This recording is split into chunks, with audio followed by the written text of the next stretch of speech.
देखिए, मैं शुरू से इस बात को कह रहा हूं कि हिंदुस्तान जैसे एक अजीम मुल्क के लिए जिसकी ताकत उसकी डाइवर्सिटी और उसका प्लुरलिज्म है, बल्कि हिंदुस्तान की रूह है उसकी डाइवर्सिटी और उसका प्लुरलिज्म है। और अगर आप यहां पर यूनिफॉर्म सिविल कोड के नाम पर किसी चीज को इम्पोज करेंगे तो ये उसकी डाइवर्सिटी और प्लुरलिज्म को खत्म करके रख देगा।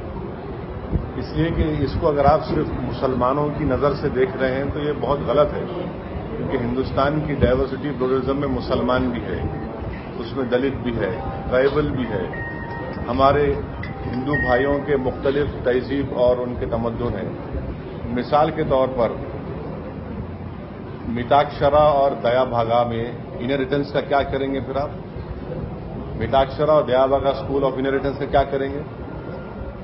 मिजोरम और नागालैंड को हमने कल्चरल राइट्स दिया, उसको खत्म कर देंगे क्या आप?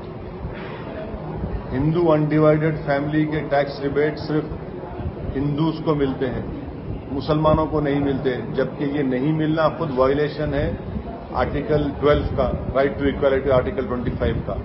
तो यूनिफॉर्म सिविल कोड हिंदुस्तान के लिए अच्छा नहीं है, इसके प्लुरलिज्म और डाइवर्सिटी के लिए अच्छा नहीं है, क्योंकि जो लोग यूनिफॉर्म सिविल कोड का मुतालबा कर रहे हैं वो हिंदुस्तान की इस ताकत को, खूबसूरती को नहीं समझ पा रहे हैं कि जहां पर हर 200-300 किलोमीटर पर अलग तहजीब है।